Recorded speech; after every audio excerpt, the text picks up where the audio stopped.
Tetapi selalu saya katakan bahwa saya menghormati putusan. Sebab kalau saya tidak menghormati putusan, saya tidak akan pergi ke pengadilan. Ketika saya mau membela di pengadilan, tentunya saya harus hormati itu.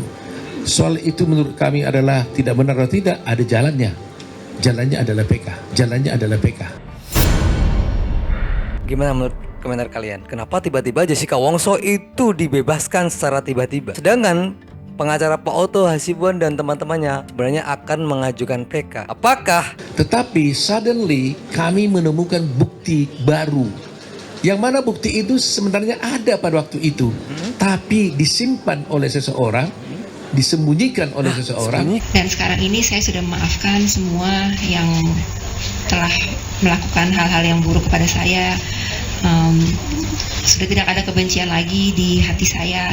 Apakah dengan adanya pembebasan Jessica Wongso dari tim kuasa Jessica, Pak Otto Hasibuan tidak akan mengajukan PK?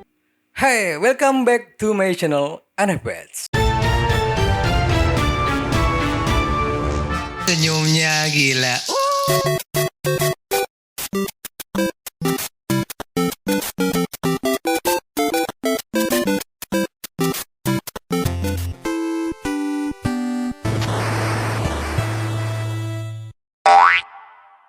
Yap, sekarang lagi rame-ramenya berita tentang Jessica Wongso yang bebas secara mengejutkan. Tiba-tiba bebas dengan remisi berapa ya? 280-an atau berapa hari lah. Karena Jessica Wongso itu kan divonis hukuman 20 tahun penjara dengan tuduhan pembunuhan berencana atas kematian yaitu temannya Mirna Salihin. Dan kita nggak usah lama-lama ya kan.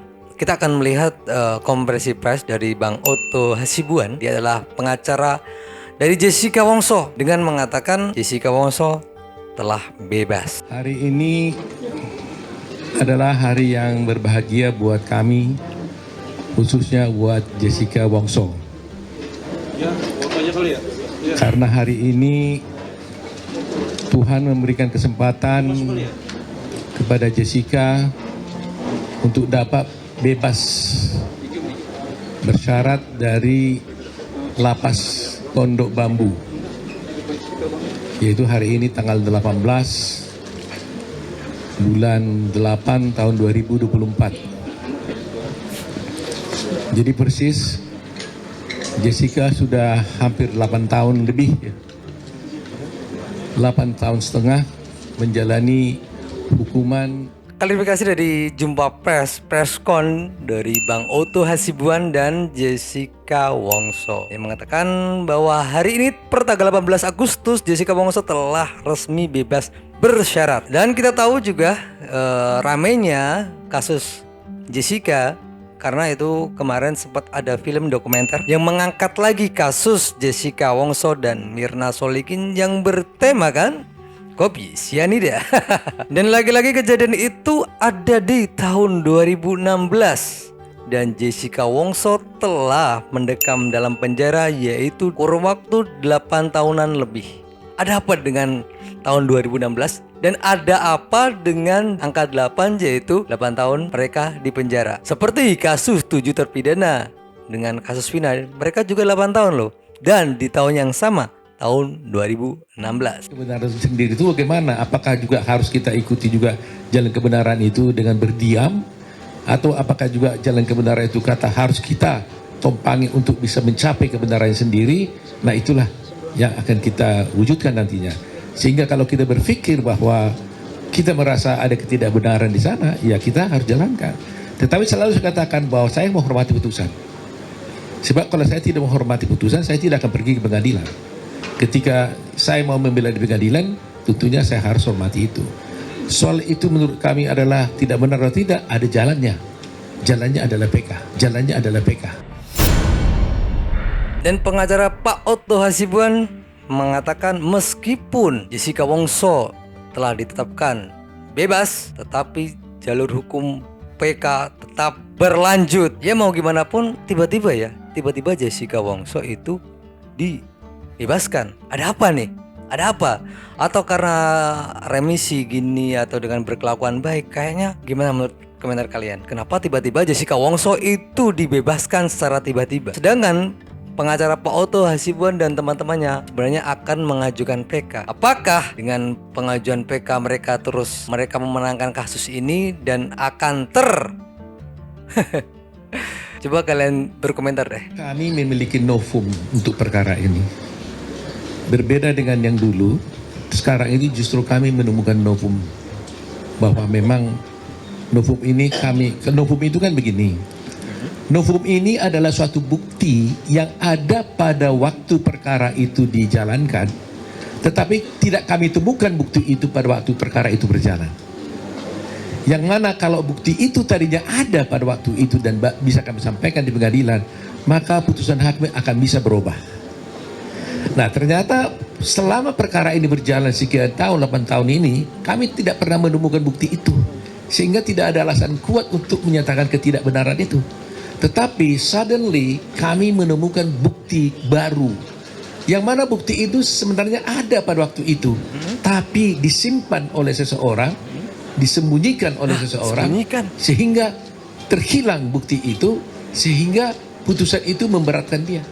Dari keterangan Pak Oto Hasibuan, mereka punya novum baru dan ada bukti yang mereka belum temukan dulu dan sekarang sudah ditemukan dan katanya disembunyikan. Jadi untuk PK yang akan diajukan dari tim kuasa hukum Jessica kemungkinan diduga bisa dimenangkan. Dan kalau dimenangkan, apakah kasus ini akan terbongkar? Kasus yang lumayan besar. Bukan kasus besar lah, tapi dari pihak kan sudah menyatakan merah bebas. Apakah akan dilanjut terus Pak PK-nya? Maaf saya gugup, banyak banget orangnya. Untuk pendukung-pendukung saya yang hadir hari ini, terima kasih banyak udah meluangkan waktu untuk ketemu di sini. Semoga semuanya selalu sehat dengan baik-baik aja. Terima kasih. Pada waktu awal itu terjadi, saya merasakan sangat sedih sekali ya. Tapi sejalannya waktu dan sekarang ini saya sudah memaafkan semua yang telah melakukan hal-hal yang buruk kepada saya. Sudah tidak ada kebencian lagi di hati saya. Jadi sekarang saya udah pulang aja untuk menjalani, juga saya harus menjalani apa yang saya harus jalani. Jadi saya sudah maafkan semuanya dan saya tidak ada dendam sama sekali. Tidak ada kebencian diri saya sama sekali. Nah, itu adalah komentar dari Jessica Wongso. Apakah Jessica Wongso akan mengambil tindakan seperti dari tim kuasa hukum Saka Tatal dengan mengajukan PK, yaitu untuk membersihkan namanya sebagai narapidana? Dulu kita sempat lihat ya dari bapaknya Mirna Solihin, yaitu Pak Edi Darmawan, itu sempat berkoar-koar gitu ya, sempat mengeluarkan statement kalau Jessica Wongso itu memang benar-benar pembunuhnya. Mungkin kalau pikiran saya sih, kalau ditambahin nih persoalan amunisi ini ke Indonesia, mati dia, ya kan? Sedangkan Australia kan nggak percaya hukuman mati. Maksudnya gimana, Pak? Gini loh, amunisinya si polisi federal ini mungkin sudah ada. Dia juga nggak bisa kasih di polisi Indonesia. Karena kalau dikasih tambahan kayak orang tuh ditambahin beban masalah kan. Kan pasti dihukum mati nih orang nih, udah pasti 340 pasalnya kan gitu. Ini adalah statement dari Pak Edi Darmawan yang bilang, wah kalau ada bukti baru dari Australia, Jessica bisa terpidana seumur hidup karena ada beban masalah atau beban pidana lagi dari kasus dia yang ada di Australia. Itu kata Pak Edi Darmawan. Saya ini hanya ilustrasi aja ya. Botol kayak gini nih di Australia banyak nih. Ini isinya pas 15 gram. Kalau dia masukin ini petaka, misalnya, ini hanya saya bukan nuduh, ini lagi cerita. Nah, kayak gini nih tuh ada tutupnya tuh. Nah, dia kok bisa tahu ya ilustrasinya kayak gitu loh, botolnya segitu gitu. Pak Edi, dia kan memang orang pintar ya, dia punya teman banyak, relasi banyak gitu kan. Botol ini isinya 15 gram. Menurut informasi yang juga digali saat ini di persidangan, meninggalnya Wayan Mirna Salihin karena menengguk kopi yang berisi sianida, ada 15 gram di dalamnya. Nah, ukuran 15 gram itu kira-kira sebesar ini atau sebanyak ini volumenya? Sekitar segitu ya, 15 gram. Jadi berita tentang Jessica Wongso itu memang sangat ramai ya, karena gara-gara kemarin itu kalau nggak salah gara-gara ada film dokumenter kan, jadi rame gini. Dan ini juga disambut dengan berita yang sangat heboh sekali, pembebasan Jessica secara tiba-tiba. Nah, apakah dengan adanya pembebasan Jessica Wongso dari tim kuasa Jessica, Pak Oto Hasibuan tidak akan mengajukan PK, ataukah tetap akan mengajukan PK dan membongkar semuanya dan membersihkan nama Jessica Wongso sebagai bekas narapidana? Gimana menurut kalian? Tinggalkan dong komentar kalian. Jangan lupa minum air putih biar kencing kalian lancar. Jangan lupa bahagia.